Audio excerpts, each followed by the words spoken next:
আল্লাহ তুমি অপরূপ, না জানি কত সুন্দর, তোমায় আমি সপেছি প্রাণ, সপেছি এই অন্তর।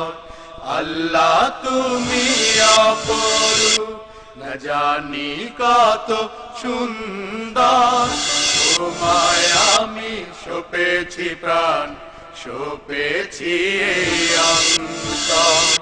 আল্লাহ তুমি অপরূপ।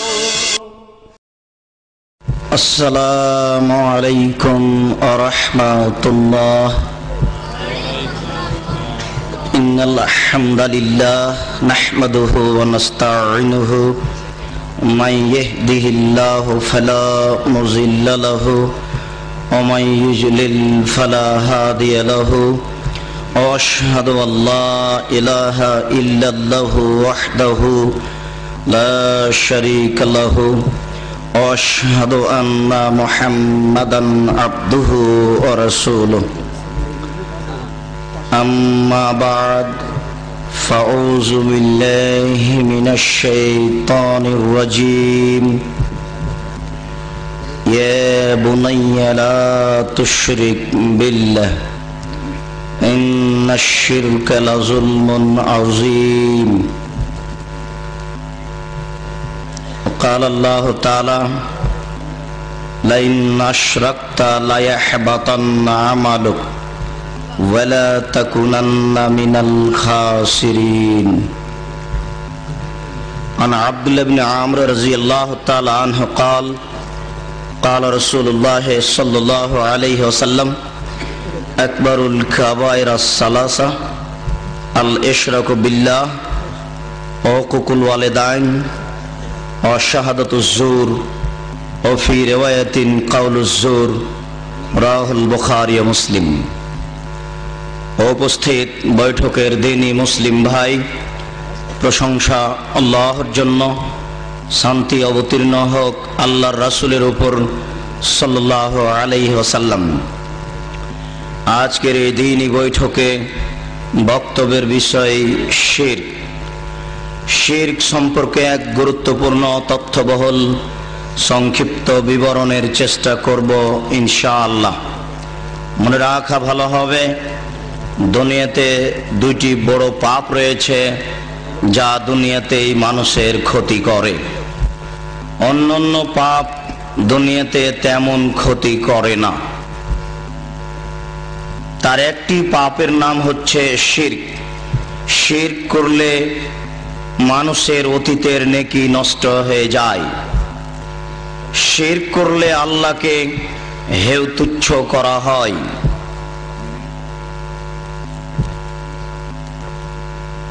আর একটি পাপ হচ্ছে বিদআত। বিদআত করলে মানুষের সামনের ইবাদত কবুল হয় না। বিদআত করলে আল্লাহর নবীকে হেয় তুচ্ছ করা হয়। বিদআত করলে আল্লাহর নবীকে উপেক্ষা করে ইবাদত করা হয়, যার পরিণাম ভয়াবহ। শিরক সম্পর্কে মহান আল্লাহ বলেন, ইয়া বুনাইয়া লা তুশরিক বিল্লাহ ইন্নাশ শিরকা লাযুলমুন আযীম। লোকমান হিকিম তার ছেলেকে শিরকের ব্যাপারে সতর্ক করো তো বলেন, বৎস, তুমি আল্লাহর সাথে শিরক করো না, শিরক সবচেয়ে বড় পাপ। দুনিয়াতে যত পাপ রয়েছে তার সবচেয়ে বড় পাপ হচ্ছে শিরক। তিনি তার ছেলেকে শিরক থেকে বাঁচার জন্য সাবধান ও সতর্ক করছেন। মহান আল্লাহ অন্যত্রে বলেন, ইন্নাহু মান ইউশরিক বিল্লাহ ফাকাদ হারামাল্লাহু আলাইহিল জান্নাহ ওয়া মাওয়াহুন নার। নিশ্চয় যারা শিরক করে তাদের জন্য জান্নাত হারাম হয়ে যায়। শিরক করে যারা তারা জান্নাতে প্রবেশ করার সুযোগ পাবে না। ওয়া মাওয়াহুন নার, তাদের জন্য জাহান্নাম হচ্ছে থাকার জায়গা, তাদের আশ্রয়স্থল হচ্ছে জাহান্নাম। ওমা লিজ-জালিমিনা মিন আনসার, যারা শিরক করে নিজেদের প্রতি অন্যায় করেছে, যারা শিরক করে নিজেদের প্রতি অত্যাচার করেছে, যারা শিরক করে আল্লাহর মানকে ক্ষুণ্ণ করেছে, তাদের জন্য বিচারের কাঠগড়াতে কোনো সাহায্য সহযোগী থাকবে না। মহান আল্লাহ বলেন, লাউ আশরাকু লাহাবিতা আনহুম মা কানু ইয়ামালুন, তারা যদি শিরক করে তাহলে তাদের কোনো নেকি থাকবে না, সব নেকি নষ্ট হয়ে যাবে। মহান আল্লাহ বলেন, লাইন আশরাকতা লায়াহবাতান্না আমালুক ওয়া লা তাকুনান্না মিনাল খাসিরিন। হে মুহাম্মদ সাল্লাল্লাহু আলাইহি সাল্লাম, আপনি যদি শিরক করেন তাহলে আপনারও সমস্ত নেকি নষ্ট হয়ে যাবে। পৃথিবীর সাধারণ মানুষ তো দূরের কথা, আপনি একজন নবী হওয়ার পরেও যদি আপনি শিরক করেন, আল্লাহ তাআলা আমাদের নবীকে শিরক সম্পর্কে সতর্ক করেন, যার ব্যাপারে শিরকের ধারণা সম্ভব হতে পারে না, যার ব্যাপারে শিরকের কোনো আশা করা যায় না, যাকে শিরক মুক্ত করেই সৃষ্টি করা হয়েছে, এমন ব্যক্তিকে সতর্ক করা মানে পৃথিবীর সকল মানুষকে যথাযথভাবে শিরক থেকে সাবধান ও সতর্ক থাকার জন্য কঠোরভাবে মহান আল্লাহ আদেশ করেছেন। মহান আল্লাহ বলেন, হে মুহাম্মদ সাল্লাল্লাহু আলাইহি সাল্লাম, আপনি যদি শিরক করেন তাহলে আপনার সমস্ত নেকি নষ্ট হয়ে যাবে। ওয়ালা তাকুনান্না মিনাল খাসিরিন, অবশ্যই আপনি ক্ষতিগ্রস্তদের অন্তর্ভুক্ত হবেন। যারা শিরক করে জাহান্নামের অন্তর্ভুক্ত হয়েছে, আপনিও রক্ষা পাবেন না, জাহান্নামীদের একজন হবেন, ক্ষতিগ্রস্তদের একজন হবেন। তাহলে একজন নবীও যদি শিরক করেন রেহাই পাবেন না। শিরক মহাপাপ। যদিচ নবীদের ব্যাপারে পরকালীন ক্ষতিগ্রস্ত হওয়ার কোনো প্রমাণ নেই, নবী দিন প্রচার করে সফলতা অর্জন করেন আর না করেন তাতে আসে যায় না। কোন নবীর পরকাল হারাবে এ মর্মে আল্লাহ এবং আল্লাহ রাসূল কিছু বলে যাননি। অনেক নবী এমন রয়েছেন যারা দিন প্রচার করে সফলতা অর্জন করতে পারেননি। রাসূল সাল্লাল্লাহু আলাইহি সাল্লাম এক বৈঠকে বলেন, ওয়ারিজাত আলাইয়াল উমামাল মাজিয়া, আমার সামনে অতীতের সকল নবী এবং তাদের অধীনস্থ জনগণকে পেশ করা হলো। রায়তুন নবিয়া মা হুয়া রাহাত, তন্মধ্যে একজন নবীকে দেখলাম, তার সাথে কিছু লোক রয়েছে। ওয়ান নবিয়া মাহুম আর রাজুল আর রাজুলান, আর একজন নবীকে দেখলাম, তার সাথে একজন বা দুইজন লোক রয়েছে। ওয়ান নবিয়া মাহু লাইসা মাহু আহাদুন, আর একজন নবীকে দেখলাম, তার সাথে কোনো লোকই নেই। কি বুঝলাম? এমনও কত নবী দুনিয়াতে গেছেন যারা একজন থেকে দুইজন লোককে হেদায়েত করতে পেরেছেন। দেশে শাসন ব্যবস্থা কায়েম করা তো বহু দূরের কথা, রাষ্ট্রীয় ক্ষমতা অর্জন করা তো দূরের কথা। ওয়াল্লাহি, আল্লাহর কসম, ওয়াল্লাহি, আল্লাহর কসম, ওয়াল্লাহি, আল্লাহর কসম, এই ইসলামী রাজনীতি হচ্ছে আর দাওয়া সালাফিয়ে। অতীতের সাহাবী তাবেঈ যে দাওয়াত দিয়েছেন মানুষকে, শিরক থেকে ও বিদআত থেকে বাঁচতে বলেছেন। এটাই হচ্ছে রাজনীতি। এ ব্যতীত বিকল্প কোনো রাজনীতিকে ইসলাম গ্রহণ করে না। যে রাজনীতিতে মানুষের মানবতা থাকে না, যে রাজনীতিতে মানুষ একজন অপরজনকে হায়না পশুর মতো দেখে, পেলেই কখন ছিঁড়ে খাবে, কখন তাকে হত্যা করবে, মারবে, এরকম নোংরা রাজনীতি, এরকম বর্বর রাজনীতিকে ইসলাম গ্রহণ করে না।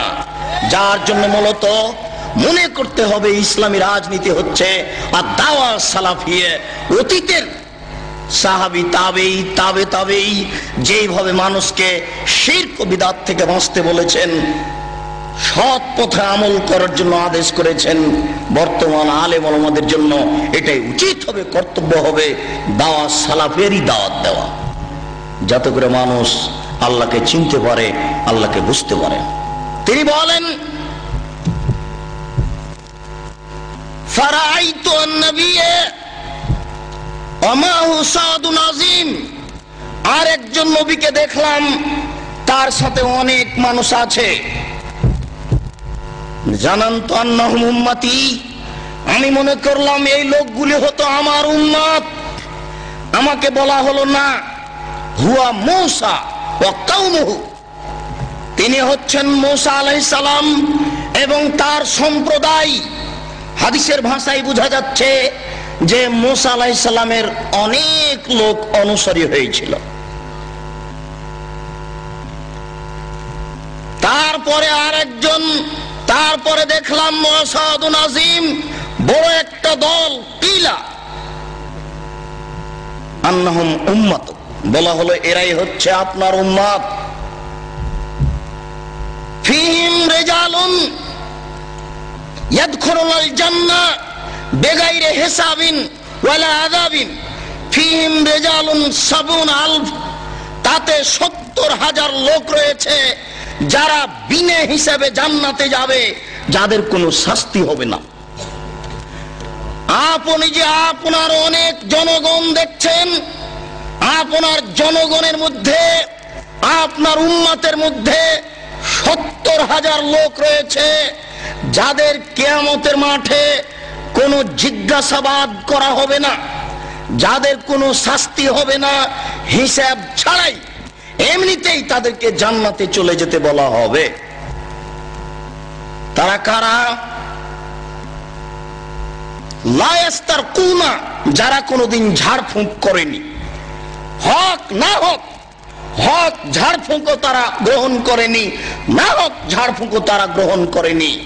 ঝাড়ফুঁকের পথে গেলে আল্লাহর উপরে ভরসা, তাওয়াক্কুল কমে যায়। এই কাজ তারা করেনি, ১ নম্বর গুণ। ২ নম্বর গুণ হচ্ছে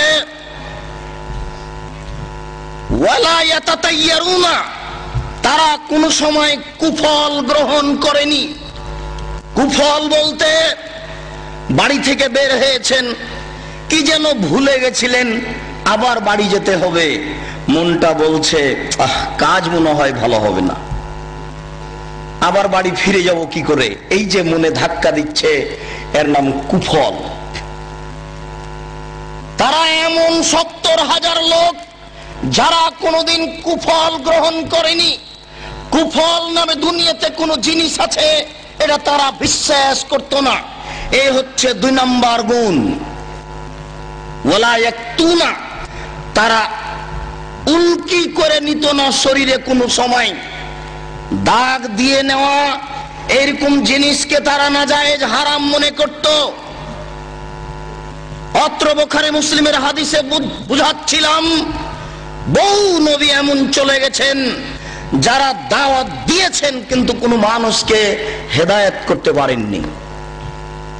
ভুল পথে গিয়ে মানুষকে দাওয়াত দিতে হবে, এটা ঠিক নয়। মিথ্যা কথা বলে জনসংখ্যা বেশি করতে হবে, এটা ঠিক নয়। নবীর যদি চলে, আমার কেন চলে না? জনগণকে আয়াতে নিয়ে আসা তো দূরের কথা, সারা জীবনে একটা লোককে হেদায়েত করতে পারেননি। বুখারী মুসলিমের হাদিসে এসেছে, আমি আরেকজন নবীকে দেখলাম, লাইসা মাহু আহাদুন, তার সাথে কোনো লোকই নেই, তিনি একাই। কি বুঝলেন এটা? অথচ তিনি একজন নবী। আব্দুল্লাহ ইবনে আমর রাদিয়াল্লাহু তাআলা আনহু বলেন, রাসূল সাল্লাল্লাহু আলাইহি সাল্লাম এক বৈঠকে বললেন, মনে রেখো আকবারুল কাবায়ের সালাসা, সবচেয়ে বড় পাপ তিনটি। তার মধ্যে এক নাম্বার বড় পাপ হচ্ছে আল ইশরাকু বিল্লাহ, আল্লাহর সাথে শিরক করা। আল্লাহর সাথে শিরক করলে আল্লাহকে হেয় তুচ্ছ করা হয়। এই দেশের মাটিতে মানুষের বুঝে ও আকীদায় আল্লাহতে গন্ডগোল রয়েছে।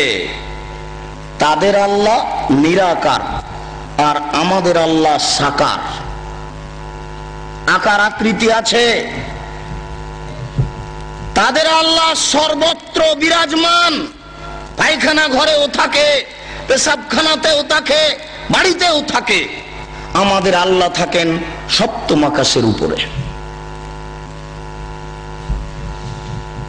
দেখেন আল্লাহতেও গন্ডগোল রয়েছে। মুকশাদুল মুমিনিন গ্রন্থে লেখা আছে, মানুষকে 130 ফরজ মানতে হবে। তার এক ফরজ হচ্ছে আল্লাহকে নিরাকার মানতে হবে।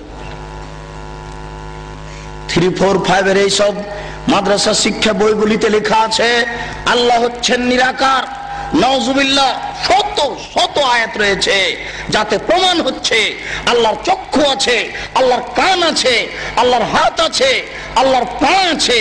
একাধিক আয়াত দ্বারা প্রমাণিত, সহিহ হাদিস দ্বারা প্রমাণিত। এরপরেও এক শ্রেণীর মানুষ নিজে ধ্বংসের পথে চলেছে, অপরকে ধ্বংসের দিকে টেনে নেওয়ার জন্য এরকম মন্তব্য করছে। নবীতেও গন্ডগোল। তাদের নবী হচ্ছে নূরের তৈরি আর আমাদের নবী হচ্ছেন মাটির তৈরি। তাদের নবী নূরের তৈরি, আমাদের নবী মাটির তৈরি। তৈরিগত হিসেবেই পার্থক্য। তাদের নবী মারা যাননি, জীবিত আছেন, আর আমাদের নবী মারা গেছেন। তারা তাদের নবী মারা গেছে কথা স্বীকার করে না, তাই তো তারা 12 রবিউল আউয়ালে যেখানে সেখানে ব্যানার দিয়ে বলে যে নবীজির আগমন, শুভেচ্ছা, স্বাগতম। নবী চলে আসেন, সাল্লাল্লাহ গাইতে গাইতে এক পর্যায়ে দাঁড়িয়ে যায়, ইয়া নবী সালাম আলাইকা, মানে নবী কবর থেকে বের হয়ে চলে এসেছে। এটা মানুষের আকীদা। রাসূল সাল্লাল্লাহু আলাইহি সাল্লাম বলেন, পৃথিবীতে সবচেয়ে বড় পাপ তিনটি। তার মধ্যে এক নাম্বার বড় পাপ হচ্ছে শিরক করা। দ্বিতীয় বড় পাপ হচ্ছে হুকুকুল ওয়ালিদাইন, পিতামাতার অবাধ্য চলা। চুরি করলে বড় পাপ হয় বটে, পিতামাতার অবাধ্য চললে যত বড় হয় তত বড় হয় না। যদি চুরি করা বড় পাপ, জেনা করলে বড় পাপ হয় বটে, কিন্তু পিতামাতার অবাধ্য চললে যত বড় হয় তত বড় হয় না। যদি জেনা করাও বড় পাপ। মনে রাখতে হবে, পৃথিবীতে দ্বিতীয় মহাপাপ হচ্ছে পিতামাতার অবাধ্য চলা। মহান আল্লাহ পিতামাতার দেশের প্রসিদ্ধ খ্যাতি সম্পন্ন মুফাসসিরের পক্ষ থেকে রয়েছে, আপনারাও জানেন। কথা প্রসঙ্গে পিতামাতার সেবামূলক কথাই মিথ্যে ঘটনাটি বলে সামনের দিকে আমি এগিয়ে যাচ্ছি। জনৈক মুফাসসির বলছিলেন, একদিন বাইজিদের মাতা গভীর রাতে পানি চাইল। বাইজিদ দেখে বাড়িতে পানি নাই, দূরে পানি আনতে চলে গেল। পানি নিয়ে এসে দেখে মাতা ঘুমিয়ে গেছেন। বাইজিদ চিন্তা করে, এখন কি করি? আমি যদি গিলাস রেখে ঘুমিয়ে যাই, আমার মাতা যদি আবার রাতের কোনো অংশে পানি চান, আমি যদি নির্ধারিত সময়ে পানি দিতে না পারি, তাহলে আমি উপযুক্ত সন্তান হতে পারবো না। এই বলে বাইজিদ গিলাস হাতে করে মায়ের মাথার পাশে দাঁড়িয়ে থাকলো। সকাল হয়ে গেল, মায়ের ঘুম ভেঙে গেল। মা দেখেন পাশে বাইজিদ দাঁড়িয়ে আছে। বাবা বাইজিদ, তুমি কেন দাঁড়িয়ে আছো? আম্মা, আপনি সন্ধ্যা রাতে পানি চেয়েছিলেন, দেখি বাড়িতে পানি নাই, দূরে পানি আনতে চলে গেলাম। পানি নিয়ে এসে দেখি আপনি ঘুমিয়ে গেছেন। আমি চিন্তা করলাম গিলাস রেখে যদি ঘুমিয়ে যাই, আপনি যদি রাতের কোনো অংশে পানি চান, উপযুক্ত সময়ে পানি দিতে পারবো না, আমি উপযুক্ত সন্তান হতে পারবো না। এই জন্য আমি গিলাস হাতে করে আপনার মাথার পাশে দাঁড়িয়ে আছি, মা গিলাসটা হাতে করে পানিটুকু পান করে নিয়ে বাচ্চাকে শোয়ে দিয়ে আল্লাহর দরবারে প্রার্থনা করতে লাগলেন, প্রতিপালক আমি বাইজিদের প্রতি সন্তুষ্ট হয়ে গেছি, তুমি বাইজিদকে কবুল করে নাও, বাইজিদকে বড় আলেম করে দাও।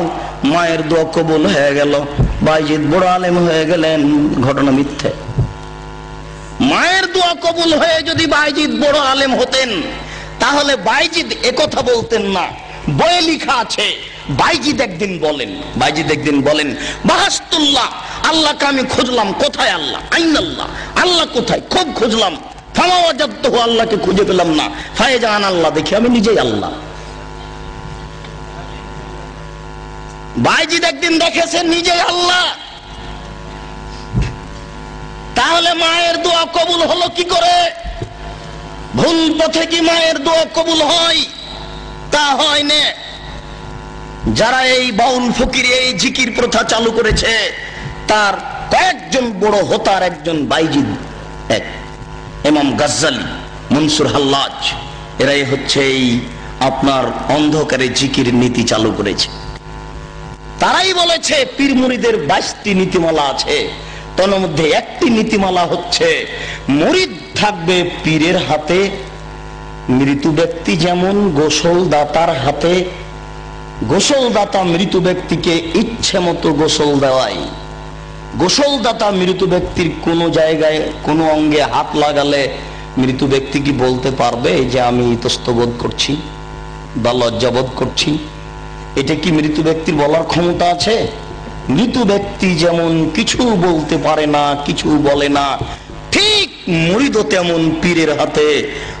পীর মুরিদকে ইচ্ছে মতো কাজে লাগাবে, ব্যবহার করবে। একটু যদি কিছু বলে তাহলে মুরিদই কেটে যাবে। এটা দেশে বাস্তবায়ন হচ্ছে, এটা মানুষ করছে, লাখো মানুষ এটা করে চলেছে। আমরা পিতা মাতার সেবার জন্য এরকম মিথ্যা কাহিনী জনগণের সামনে পেশ করতে চাই না। জাতির যদি বাড়িঘর করে দিতে না পারি, জাতির যদি রাস্তাঘাট করে দিতে না পারি, জাতির যদি স্কুল কলেজ করে দিতে না পারি, তাহলে জাতিকে চূড়ান্ত সঠিক ধর্ম দিতে পারবো, এতে আমরা বিশ্বাসী ইনশাআল্লাহ। ধর্মের নামে জাতিকে কোনোদিন ফাঁকি দিব না। ধর্মের নামে জাতিকে ফাঁকি দেওয়ার জন্য আমরা বাড়ি থেকে বের হইনি। এই বিষয়ে আপনাদেরকে বিশ্বাস রাখার জন্য, আস্থাবান হওয়ার জন্য, আস্থাশীল হওয়ার জন্য অনুরোধ করছি। আপনারা আমাদের প্রতি অন্তত শরীয়তের ব্যাপারে যথাযথ বিশ্বাস রাখেন, সফলতা অর্জন করবেন ইনশাআল্লাহ। আমরা পিতামাতার সেবার জন্য ওইরকম কথা বলতে চাই যে 3 জন লোক রাস্তা থেকে বের হলো, রাস্তায় বের হলো, বৃষ্টি আসার কারণে 3 জন এক গর্তে আটকা পড়লো। গর্তের মুখের উপর একটা পাথর চলে আসলো, পাথর সরিয়ে তারা বের হতে পারবে না। ভালো কাজ আল্লাহর দরবারে পেশ করে বিপদ থেকে বাঁচা যায়, ভালো কাজ আল্লাহর দরবারে পেশ করে বিপদ থেকে রক্ষা পাওয়ার চেষ্টা করা যায়। 3 জনের গর্তে আটকা পড়লে 3 জনের একজন বলল, আল্লাহুম্মা লি ওয়ালিদাইনি শাইখানে কবীরানে, প্রতিপালক আমার 2 জন অথর্ব অচল বৃদ্ধ পিতামাতা ছিলেন, তাদের চলার কোনো ক্ষমতা ছিল না। কুনতু আলাইহিম, আমি তাদের উপরে ছাগল চড়াতাম। সারাদিন ছাগল চড়িয়ে সন্ধ্যায় বাড়িতে এসে দুগ্ধ দহন করে আমার পিতামাতাকে আগে পান করাতাম, তারপরে আমার ছেলে মেয়েকে পান করাতাম। এটা আমার চিরাচরিত নীতি। কোন একদিন কাছে ঘাস পাইনি, যার কারণে দূরে চলে যাই না। তাই তো হাত্তাম সাইতো, আমি ঠিক মতো আসতে পারিনি। আস্তে আস্তে সন্ধ্যা হয়ে গেছে, দুধ দহন করে নিয়ে এসে দেখি আমার পিতামাতা ঘুমিয়ে গেছে। আমি গিলাস হাতে করে মাথার পাশে দাঁড়িয়ে থাকলাম। আক্রাহন উকে যাহুমা, আমি খারাপ মনে করছি তাদের ঘুম থেকে জাগাই কি করে। আমি এটাও খারাপ মনে করছি আমার পিতামাতাকে ছেড়ে দিয়ে আমার বাচ্চাদেরকে আগে দুধ পান করাই কি করে। এটা আমি কোনোদিন করিনি, এটা আমার নীতির উল্টা। তাই আমি গিলাস হাতে করে আমার পিতামাতার মাথার পাশে দাঁড়িয়ে থাকলাম। ওয়াতাজাগাউনা ইনদা কাদামাইয়া, আমার 2 পায়ের নিচে আমার ছেলেরা চিৎকার করতে থাকলো, আব্বা সারাদিন থেকে কিছু খায়নি, আমাদের খাওয়ার পান করার ব্যবস্থা করুন, আমরা খুব ক্ষুধার্ত। আপনার ছেলে যদি একটু চিৎকার করে উঠে, লাফ দিয়ে ওখানে গিয়ে কোলে তুলে বলেন, আম্মু কি হলো, আব্বু কি হলো। দেখেছেন ছেলে মেয়ে পায়ের নিচে চিৎকার করছে। তিনি বলছেন, দাবি অদাবুম হাত্তা তালাল ফজর, প্রতিপালক আমি বিপদে পড়ে তোমার দরবারে বলছি, আমি ওই পিতামাতার মাথার পাশে গিলাস নিয়ে যখন দাঁড়িয়ে থাকি, ওই সময় আমার ছেলে মেয়েরা চিৎকার করছিল, তারা চিৎকার করতে থেকেছে, আমি গিলাস নিয়ে দাঁড়িয়ে থেকেছি। থাকতে থাকতে সকাল হয়ে গেছে।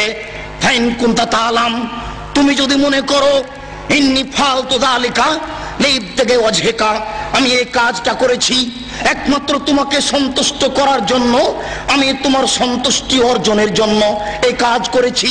সারা রাত আমার ছেলে মেয়ে চিৎকার করতে থেকেছে, আমি সারা রাত গিলাস নিয়ে দাঁড়িয়ে থেকেছি, এতে শুধু তোমার সন্তুষ্টি চাই। আজকে বিপদে পড়েছি, ওই সন্তুষ্টির বিনিময়ে তুমি আজকে আমাকে গর্তের মুখ থেকে, এই গর্ত থেকে রক্ষা করো। আল্লাহ তাআলা গর্তের মুখ থেকে পাথর সরিয়ে দিলেন। বুখারী মুসলিমের হাদিস। এতে থেকে আপনাকে কি দিলাম? আপনি আপনার পিতামাতার কি করবেন? আপনি আপনার পিতামাতার কি করতে পারেন? ছোট ছেলেকে সবাই আদর করতে পারে, বাচ্চা ছেলেকে চুমো সবাই খেতে পারে, বৃদ্ধ পিতামাতা পেশাব পায়খানা বিছানে করছে, এরকম পিতামাতাকে ছেলের মতো আদর করতে পারে কয়জন? এটা একটা পরীক্ষা। ওই সময়তে পিতামাতাকে খুব ভালো লাগে না, খারাপ লাগে। আর আবার এদিকে বিরুদ্ধে আছে স্ত্রী, ও মোটেই চায় না, ও বলে তোমার পিতামাতাকে আমি দেখতেই পারি না, ওদের দেখলে আমাকে খারাপ লাগে। সেবা করা তো দূরের কথা, এখন আপনি কি করবেন? জান্নাতের মূল হচ্ছে এরাই। আল্লাহর নবী বলেছেন, তোমার মায়ের পায়ের নিচে জান্নাত। এই হাদিস সহিহ। আল্লাহর নবী বলেছেন, তোমার মায়ের পায়ের নিচে জান্নাত।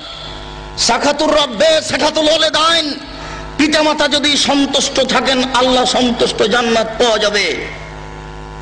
পিতামাতা যদি অসন্তুষ্ট থাকেন তাহলে আল্লাহ অসন্তুষ্ট, জান্নাত পাওয়া যাবে না। সাখাতুর রব্বে সাখাতুল ওয়ালিদাইন, পিতামাতা যদি অসন্তুষ্ট থাকেন আল্লাহ অসন্তুষ্ট, জান্নাত পাওয়া যাবে না জাহান্নাম ছাড়া। রেজা রব্বে রেজাল ওয়ালিদাইন, পিতামাতা যদি সন্তুষ্ট থাকেন তাহলে আল্লাহ সন্তুষ্ট। তাহলে আল্লাহকে সন্তুষ্ট করার আগের একটা স্টেপ, আগের একটা ধাপ, আগের একটা স্তর হচ্ছে যে পিতামাতাকে সন্তুষ্ট করা। পিতামাতাকে সন্তুষ্ট না করে তাহাজ্জুদ পড়ে জান্নাত পাওয়া যায় না। তবে পিতামাতার দিকে সুনজরে তাকালে কবুল হজের সমান নেকি হয়, এই হাদিসটি জাল। পিতামাতার দিকে তাকালে কবুল হজের সমান নেকি হয়, এই হাদিস জাল।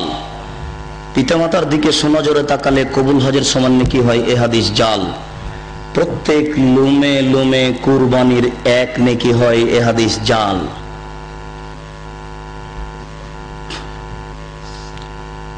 জাল হাদিস আছে, এই দুনিয়াতে বিশ্বাস রাখতে হবে। ইবাদত করার পূর্বে সতর্ক সাবধান থাকতে হবে কোন হাদিসের প্রতি আমল করা যাবে কি যাবে না। স্বামীর সেবায় জান্নাত পাওয়া যায়, স্বামীর পায়ের নিচে জান্নাত এ কথা নয়। রাসূল সাল্লাল্লাহু আলাইহি সাল্লাম বলেছেন, কোন মহিলা যদি মারা যায়, তার স্বামী যদি তার উপরে সন্তুষ্ট থাকে তাহলে সে জান্নাতে যাবে, তার জন্য জান্নাত চূড়ান্ত। আল্লাহর নবী বলেছেন, মান সামাত সাহারাহা, কেউ যদি রমজান মাসের সিয়াম পালন করে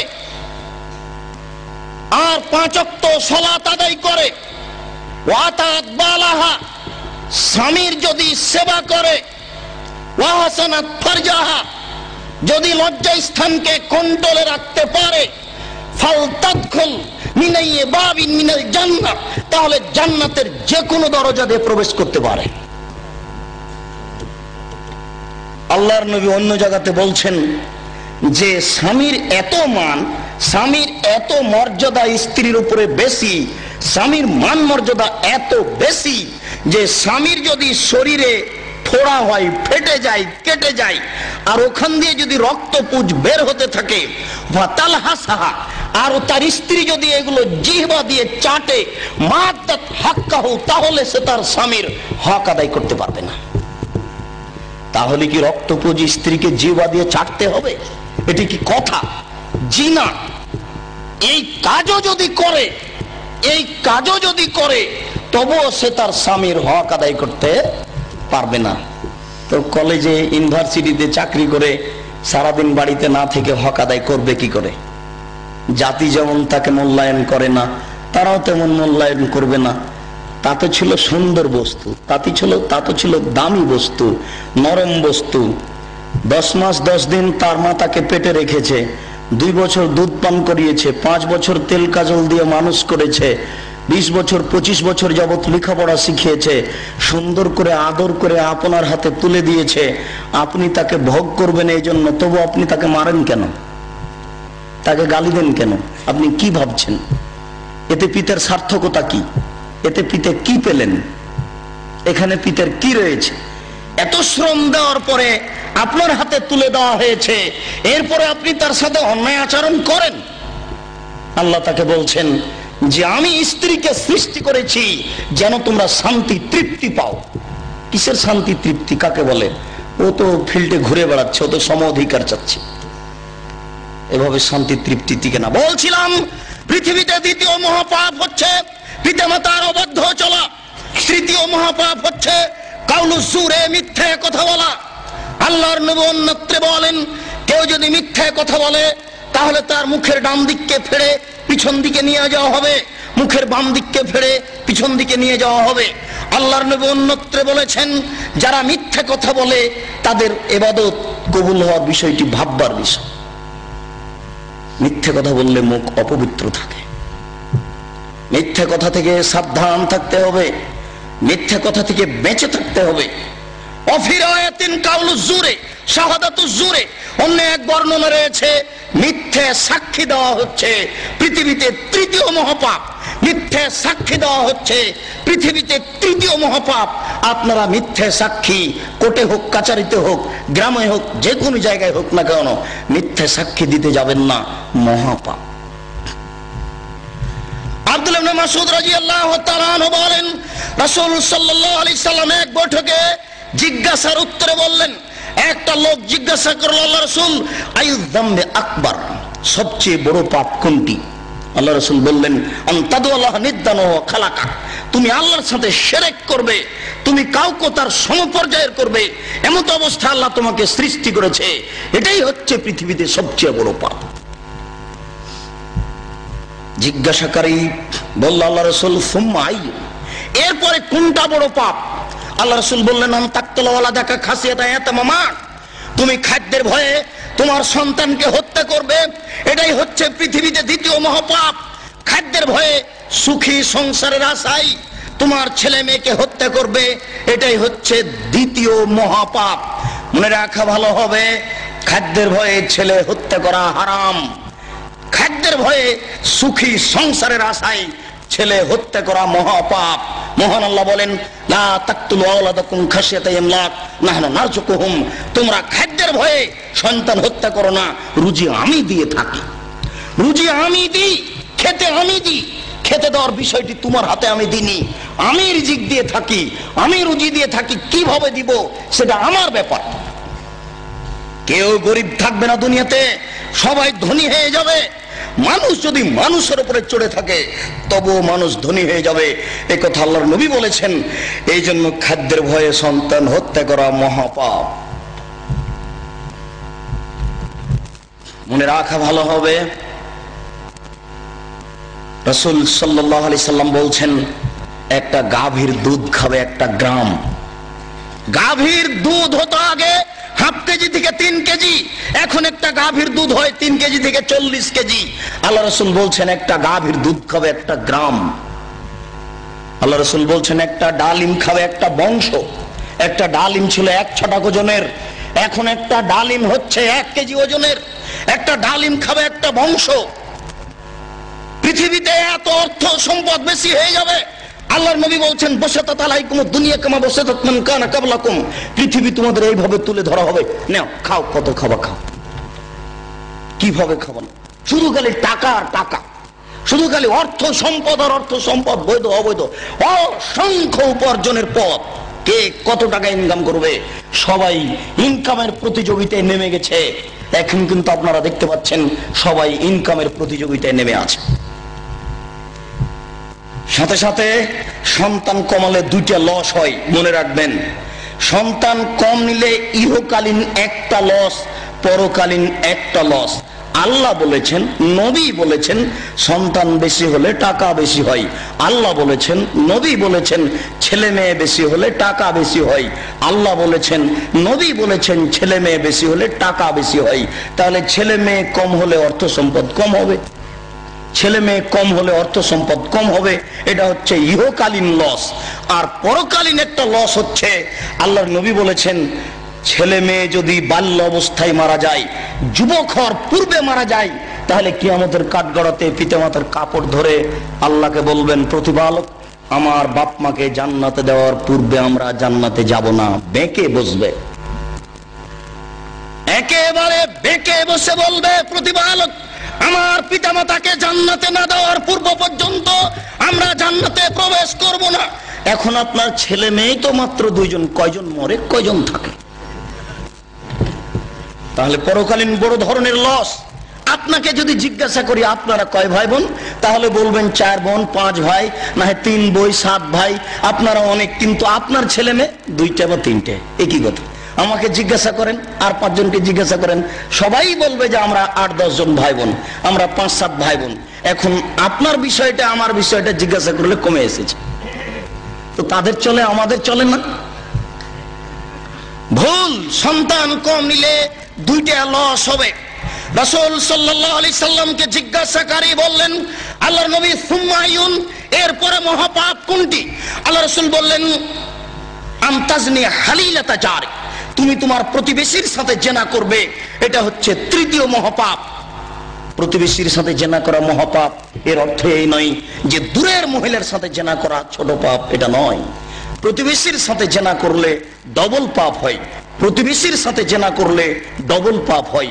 প্রতিবেশী মানে মহিলার স্বামী সৌদি আরব চাকরি করতে গেছে, কথার কথা। তাহলে ওই মহিলা ও আপনার আমানতে আছে, আপনি তার বাজার করে দিবেন, রাস্তাঘাটের কোনো সুবিধা অসুবিধা দেখবেন, সমস্যা দূর করার চেষ্টা করবেন, কেননা ও আপনার আমানতে আছে। এই সুযোগে আপনি তার সাথে জেনা করলেন, তাহলে এক হলো আমানতের খেয়ানত, আর এক হলো জেনা। ডবল 2টা পাপ বড় বড় জমা হয়ে গেছে। এই জন্য আল্লাহ রাসূল বলছেন প্রতিবেশীর সাথে জেনা করা 3য় মহাপাপ। এমনিতে জেনা মহাপাপ। তিনি বলেন, আল বিক্র বিল বিক্রে জিলদু মিয়া ওয়া তাগরিবু সানা, অবিবাহিত ছেলে মেয়ে যদি জেনা করে তাহলে তাকে 100 লাঠি পিটিয়ে 1 বছরের জন্য এলাকা থেকে তাড়িয়ে দিতে হবে। রাসূল সাল্লাল্লাহু আলাইহি সাল্লাম বলেন, আস-সাইব বিস-সাইব আর রাজমু, বিবাহিত নারী পুরুষ যদি জেনা করে তাহলে তাকে ঢেল দিয়ে পাথর দিয়ে দুনিয়া থেকে মেরে ফেলতে হবে, তার বেঁচে থাকার কোনো সুযোগ নাই। হাদিসের অনেক অংশের একটু ছোট অংশ, যাতে ইমরাতুমিন গামেদিয়া, গামেদ সম্প্রদায়ের একজন মহিলা রাসূলের নিকট আসলো, এসে বলছে, আল্লাহ রাসূল তাহেরনি, আমাকে পবিত্র করেন। আল্লাহ রাসূল বলেন, ইরজাই, তুমি বাড়ি ফিরে যাও, আস্তাগফিরিল্লাহ, আল্লাহর নিকটে ক্ষমা চাও, ও তুবি ইলাইহি, তুমি তওবা করো, তোমার পাপ ক্ষমা হয়ে যাবে। তখন মহিলা বলে, আতুরাদ্দুনি কামা রাদাদ্দা মাইজ ইবনে মালিক, যেভাবে আপনি মাইজ ইবনে মালিককে ফিরিয়ে দিয়েছিলেন ওইভাবে কি আমাকে ফিরিয়ে দিতে চাচ্ছেন?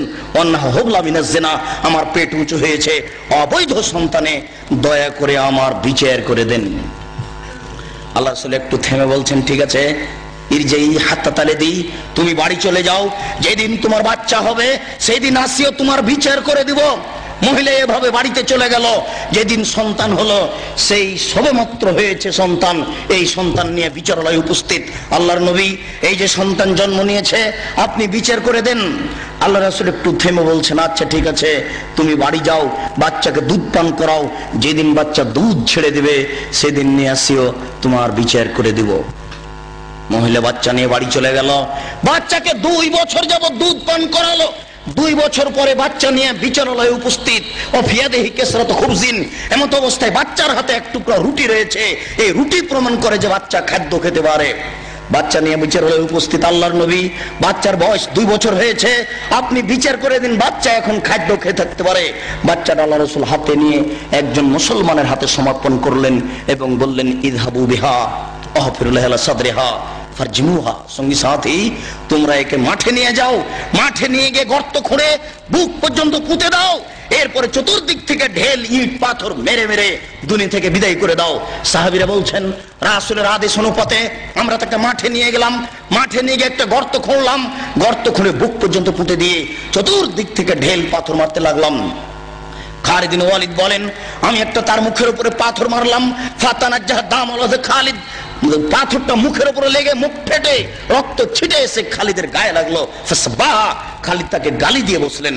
আল্লাহ রাসূল বলছেন, মাহলেনা খালিদ, খালিদ থামো, একে গালি দিও না। লাকা তাবাত লাউ তাবা সাইবু মাকসিন লা গফিরা লাহু, পাপী যদি এরকম তোবা করে তাহলে তার পাপকে ক্ষমা করা হবে। মহিলা এত বড় তোবা করেছে, মহিলা এত তোবা করেছে, মহিলা এত একনিষ্ঠভাবে ভয় ভীতি নিয়ে আল্লাহর দরবারে ক্ষমা চেয়েছে। এরকম ক্ষমা যদি বড় থেকে বড় পাপী চাই তবুও তাকে ক্ষমা করা হবে। আল্লাহর নবী বুঝতে পেরেছিলেন মহিলার ক্ষমা হয়ে গেছে। আল্লাহর নবী বুঝতে পেরেছিলেন মহিলা অনুতপ্ত হয়েছে। এরপরেও বিচার রক্ষা হলো না, এরপরেও বিচার রক্ষা হয়নি। অন্যায় প্রকাশ হয়ে গেলে তার বিচার হবে চূড়ান্ত। যদি জেনা ঘরে ঘরে হচ্ছে, জেনা মানুষের কাছে কোনো বড় ব্যাপার নয়। বলছিলাম পৃথিবীতে 3য় মহাপাপ হচ্ছে প্রতিবেশীর সাথে অন্যায় ভাবে জেনা করা। রাসূল সাল্লাল্লাহু আলাইহি সাল্লাম বলেন, আল্লাহ তাআলা এক বৈঠকে বললেন, আল্লাহ তাআলা কোন এক পর্যায়ে বললেন, ইবনা আদম লা আতাইতানি বিকুরাবিল আরজি খাতায়া সুম্মা লাকিতানি লা তুশরিক বিশাই লা আতাইতুকা বিকুরাবিহা মাগফিরাতান। আদম সন্তান নারী পুরুষ, তোমরা যদি বিচারের কাঠগড়াতে আকাশ জমিন পরিমাণ পাপ নিয়ে উপস্থিত হও, আকাশ জমিনের মধ্যে যেই ফাঁকা রয়েছে এই পরিমাণ পাপ নিয়ে যদি উপস্থিত হও আর যদি শিরক না করে থাকো, আমি আল্লাহ তোমাদের সমস্ত পাপকে ক্ষমা করে দিব। কোন একদিন বলছিলাম যে ইন্না লিল্লাহি মিয়া রাহমা, আল্লাহর নিকটে রয়েছে 100টি দয়া। আল্লাহর নিকটে ছিল 100টি দয়া। আনজালা মিনহা রাহমাতান ওয়াহিদা, তোর মধ্যে একটি দয়া আল্লাহ ভাগ করে দিয়েছেন বাইনাল জিন্নে ওয়াল ইনসে ওয়াল বাহাইম ওয়াল হাওয়ামে, চতুষ্পদ প্রাণীর মাঝে, মানুষের মাঝে, জিনের মাঝে, হিংস্র প্রাণীর মাঝে, সকলের মাঝে একটি দয়া আল্লাহ ভাগ করে দিয়েছেন।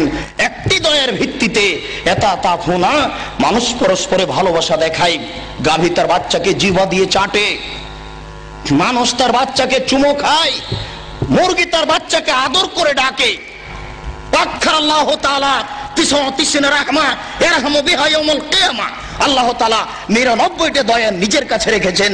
এই 99টা দয়া দিয়ে আল্লাহ বিচারের কাঠগড়াতে মানুষকে ক্ষমা করবেন। আল্লাহ কত বড় দয়াবান। আল্লাহর দয়াকে আদম করে না, আদম সন্তান আল্লাহর দয়ার 5 পয়সা দাম দেয় না। ওমর রাদিয়াল্লাহু তাআলা আনহু বলেন, একদা আল্লাহ রাসূলের নিকটে একদল বন্দী মানুষ আসলো। বন্দী মানুষের মধ্যে একজন মহিলা ছিল।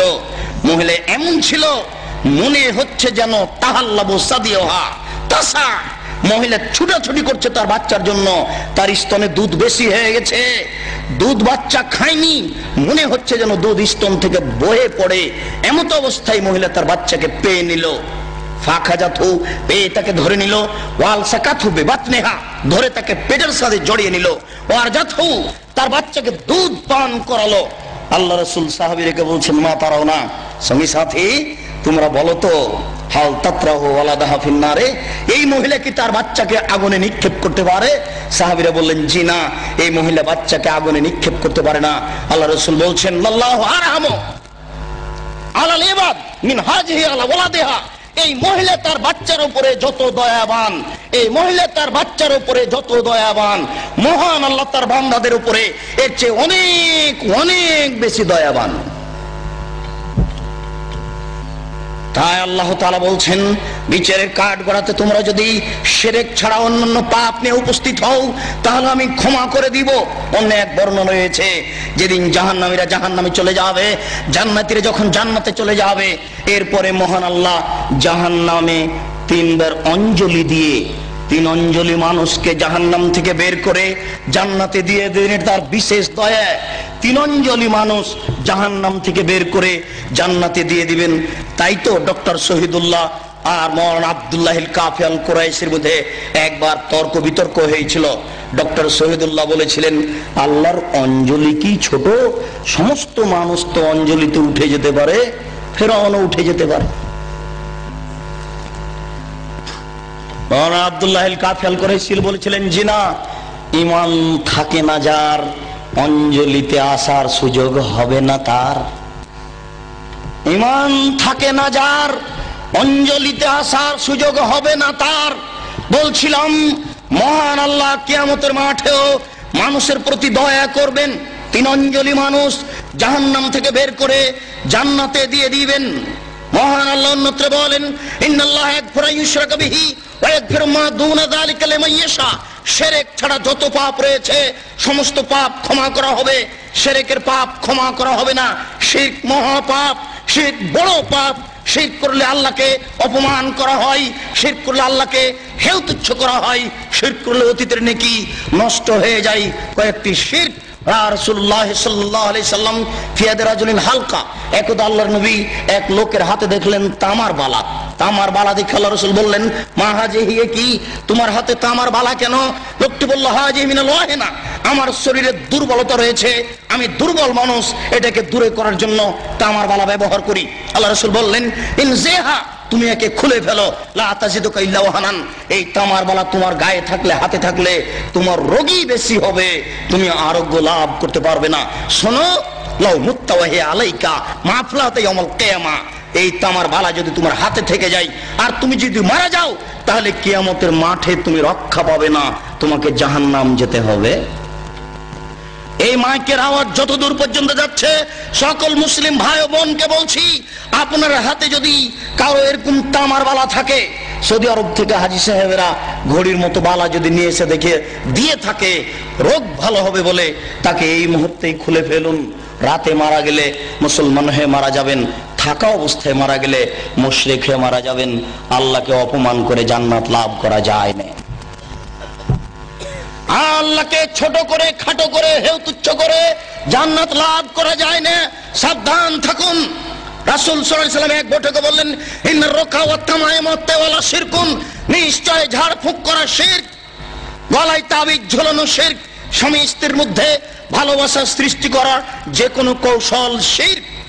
কোরআন মাজিদের আয়াত দিয়ে ঝাড়ফুঁক করা যায়, হাদিসের দোয়া পড়ে ঝাড়ফুঁক করা যায়।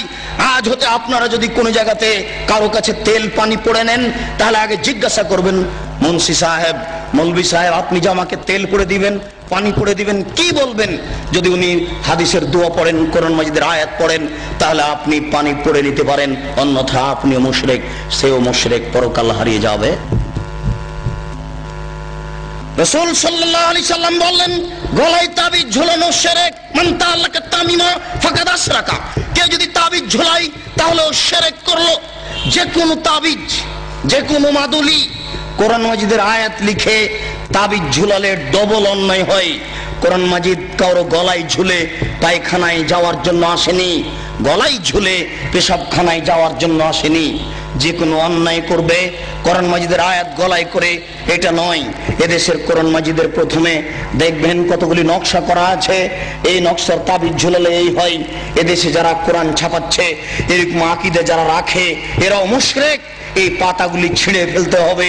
এরকম কোরআন ছাপায় যারা, তাদের বিরুদ্ধে যতদূর শক্তি প্রয়োগ করা সম্ভব তা করার জন্য চেষ্টা করতে হবে। এরা জাতিকে ধ্বংস করছে, আপনাদের ধ্বংস করছে, মুসলমানকে ধ্বংস করছে এক মিথ্যে কৌশলে, শিরক করে, শিরক করিয়ে। বায়সাতের পাগড়ি বেঁধে যদি কোরআন মাজিদের আয়াত দিয়ে জুব্বা পরে, আল খাল্লা পরে যদি তাবিজ লিখে দেয়, তবুও তা শিরক হবে। সাবধান থাকবেন। রাসূল সাল্লাল্লাহু আলাইহি সাল্লাম বলেন, মান আতারাফান ফাসালাহু ফাসাদাকা বিমা কালা লাম তুকবাল লাহু সালাতান 40 লাইলা। কেউ যদি কোনো গণকের কাছে যায়, তারপর গণককে কিছু জিজ্ঞাসা করে, আমার টাকা হারিয়ে গেছে দেখেন তো, বা এই জিনিস হয়েছে একটু দেখেন তো, তার বলা কথাকে যদি বিশ্বাস করে, আল্লাহর নবী বলেছেন 40 দিন তার ইবাদত কবুল হবে না, 40 দিন তার সালাত কবুল হবে না। গণকের কাছে যায় যে যারা তারা মুশরিক। আল্লাহ রাসূল বলছেন মানা আতা আররাফান ফাসালাহু, কেউ যদি গণকের কাছে আসে, এরকম লোকের কাছে আসে, ভাগ্য পরীক্ষা করে, তার হারিয়ে যাওয়া জিনিসকে জানতে চাই, তাহলে ও কোরআন মাজিদকে অস্বীকার করলো, মুহাম্মদ সাল্লাল্লাহু আলাইহি সাল্লামকে নাকচ করে দিল, ও যেন নবীকে অস্বীকার করলো, কোরআন মাজিদকে অস্বীকার করলো। মহা পাপী, বড় পাপী যারা এরকম করে, যারা গণকের কাছে যায়, তারা বড় মুশরিক। সাবধান থাকতে হবে। রাসূল সাল্লাল্লাহু আলাইহি সাল্লাম বললেন মান হালাফা লিগাইরিল্লাহ ফাকাদ আশরাকা, কেউ যদি আল্লাহ ব্যতীত অন্যের নামে কসম খায় তাহলে শিরক করলো। কেউ যদি আল্লাহ ব্যতীত অন্যের নামে কসম খায় তাহলে শিরক করলো। কেউ যদি দুই চোখের কসম খায় তাহলেও সে মুশরিক। কেউ যদি মায়ের কসম খায় তাহলেও সে মুশরিক। মায়ের কসম খাওয়া যায় না, কোরআন মাজিদে হাত রেখে কসম খাওয়া যায় না, মসজিদে ঢুকে কসম খাওয়া যায় না, ছেলের মাথায় হাত রেখে কসম খাওয়া যায় না, ছেলের মাথায় হাত রেখে কসম খাওয়া শিরক। এইভাবে হাত চালিয়ে ভাগ্য পরীক্ষা করা শিরক। টিয়া পাখির মাধ্যমে ভাগ্য পরীক্ষা করা শিরক। হাতের দাগ দেখে ভাগ্যের কথা বলা শিরক। রাত্রে ঘরের আবর্জনা ঝাড়ু দিয়ে বাইরে নিক্ষেপ করা যায় না, এই মন্তব্য শিরক। রাত্রে গাছের ফল পাড়া যায় না, এই ধারণা শিরক। রাত্রে মানুষকে বাকি দোকানের জিনিস বাকি বিক্রয় করা যায় না, দেওয়া যায় না, এই ধারণা শিরক। রাত্রে মানুষকে জিনিস কর্জ দেওয়া যায় না, এই ধারণা শিরক। সকালে সকালে দোকানের জিনিস বাকি বিক্রয় করা যায় না, এই ধারণা করা শিরক। অপবিত্র অবস্থায় ঘর ঝাড়ু দেওয়া যায় না।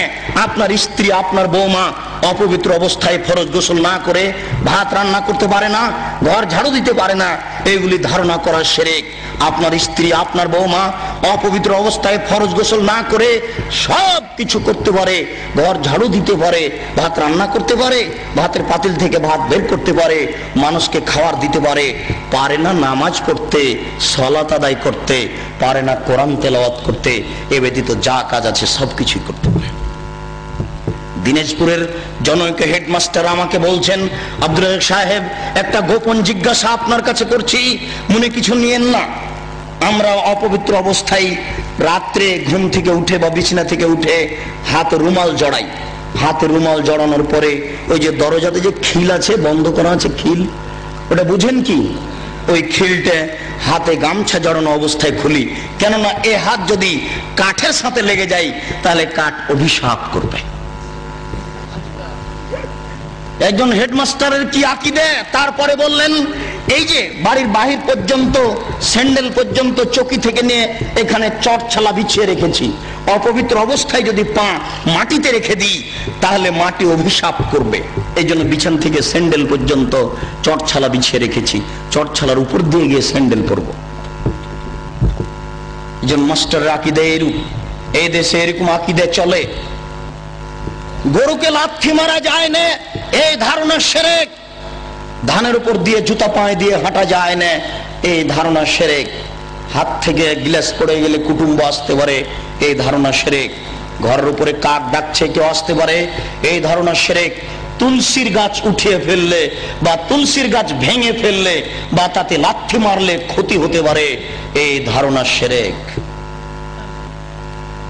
এমন দুনিয়াতে কাজ ও কর্ম আছে যেগুলি করলে এই হতে পারে, এই হতে পারে, এরকম নামে যত মন্তব্য আছে এইগুলি সব শিরকের অন্তর্ভুক্ত। সাবধান থাকুন। রাসূল সাল্লাল্লাহু আলাইহি সাল্লামের ভাষায় বোঝা যাচ্ছে ছবি ও মূর্তি হচ্ছে শিরকের উৎস। আল্লাহ রাসূলের কথাই বোঝা যাচ্ছে ছবি ও মূর্তি হচ্ছে শিরকের উৎস। আলী রাদিয়াল্লাহু তাআলা আনহু বলেন, রাসূল সাল্লাল্লাহু আলাইহি সাল্লাম এক বৈঠকে বললেন, আলী লা তাদু তিনসালান ইল্লা তামাস্তাহু ওয়ালা কাবরান মুশরিফান ইল্লা শাওয়াইতাহু। আলী তুমি ছাড়বে না কোনো উঁচু কবর, সবকে ভেঙে সামান করে দাও। আলী তুমি ছাড়বে না কোনো ছবি মূর্তি, সবকে ভেঙে খান খান করে দাও, চৌচির করে দাও। বাড়িতে যে নেতা নেত্রীর ছবি ঝুলে রেখেছেন, এরকম ছবিকে সম্মান করা শিরক। পিতামাতার যে ছবি আপনি বাড়িতে ঝুলে রেখেছেন, এরকম ছবিকে সম্মান করা শিরক, ছবিকে মূল্যায়ন করা শিরক। আপনার ছেলে মেয়ের পাসপোর্ট সাইজের ছবি রেখে, আপনার ছেলে মেয়ের লেখাপড়ার জন্য, পরীক্ষা দেওয়ার জন্য পাসপোর্ট সাইজের ছবি রেখে বাড়িতে যত ছবি আছে অ্যালবামের সমস্ত ছবির মুখের উপরে লাথি মেরে সবকে ছিঁড়ে চৌচির করে দিতে হবে, পানিতে আগুনে পুড়িয়ে দিতে হবে, পানিতে ফেলে দিতে হবে, একে মূল্যায়ন করা যাবে না। 1971 সাল থেকে নিয়ে আজ পর্যন্ত এদেশের মাটিতে যত মূর্তি তৈরি করা হয়েছে সমস্ত মূর্তিকে ভেঙে খান খান করে দিতে হবে, চৌচির করতে হবে। আপনি না পারলে আপনার ছেলে করবে, আপনার ছেলে না পারলে তার ছেলে করবে।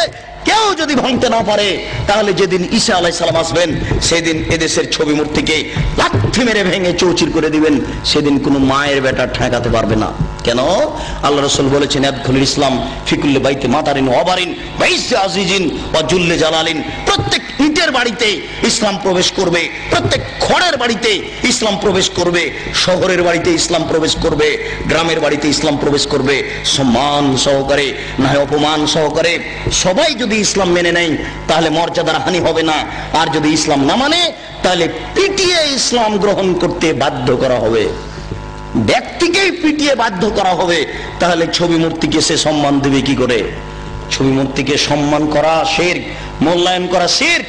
আজ এখান থেকে উঠে বাড়িতে ঢুকে শোকেজে যত পুতুল আছে, যত ছবি মূর্তি আছে, আপনার আমেরিকা থেকে আনা যদি সোনার হরিণ হয় তবু লাথি মেরে ভেঙে চৌচির করতে হবে, ওকে মূল্যায়ন করা যাবে না। ছবি মূর্তিকে মূল্যায়ন করা শিরক। জন্মদিবস পালন করা শিরক, মৃত্যু দিবস পালন করা শিরক, 16 ডিসেম্বর পালন করা শিরক, 21শে ফেব্রুয়ারি পালন করা শিরক, 26শে মার্চ পালন করা শিরক, পহেলা বৈশাখ পালন করা শিরক, কবরে ফুল চড়ানো শিরক, শহীদ মিনারে ফুল চড়ানো শিরক। 21শে ফেব্রুয়ারি যদি সারা বাংলাদেশের নারী পুরুষ পায়ের জুতা খুলে হাতে ফুল নিয়ে বরকতের কবরে দেয়, শহীদ মিনারে দেয়, তাহলে কি তারা বরকতের 1 পয়সা উপকার করতে পারবে? পারবে না। এই জন্য এরকম জাতিকে আমরা শিক্ষিত জাতি বলি না, এরকম হেডমাস্টারকে আমরা শিক্ষিত বলি না। এরকম জাতির এরকম হেডমাস্টারের নিপাত হোক, এটাই আমরা চাই। যার দ্বারা জাতি উপকৃত হতে পারে না, যে শিক্ষিত সমাজের দ্বারা জাতি কবরে যায়, জাতির পরকাল হারায়, ওরকম শিক্ষিত সমাজ আমরা চাই না। আমরা চাই শিরক বিদআত মুক্ত সমাজ, যে শিরক বিদআত মুক্ত সমাজে আল্লাহকে সন্তুষ্ট করতে পারবো। অনেক সময় পাপ করলেও আল্লাহ ওরকম অসন্তুষ্ট হন না। শিরক করলে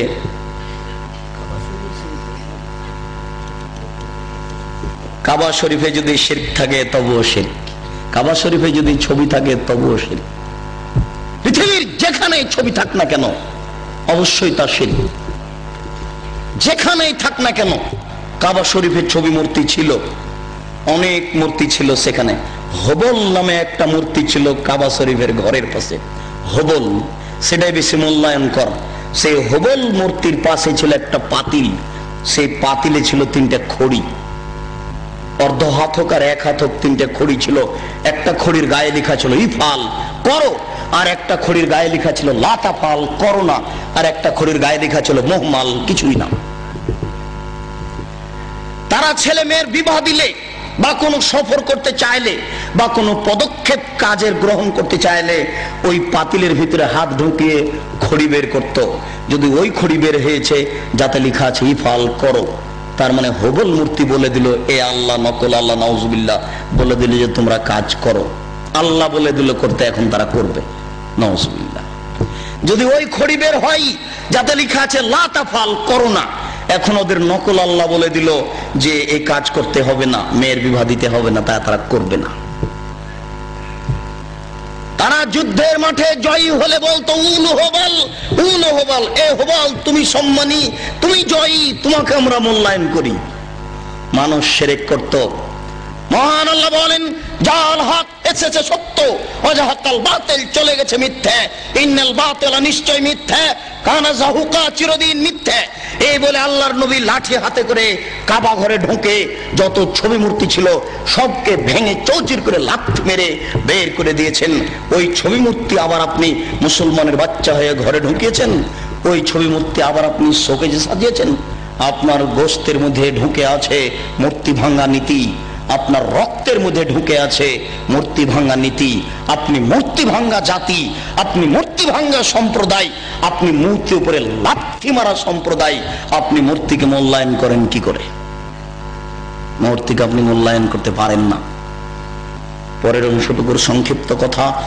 রাসূল সাল্লাল্লাহু আলাইহি সাল্লাম এক বৈঠকে বলেন, লানাল্লাহু মান আওয়া মুহদাসান, কেউ যদি বিদআতকে আশ্রয় দেয় তাহলে তার উপরে অভিশাপ।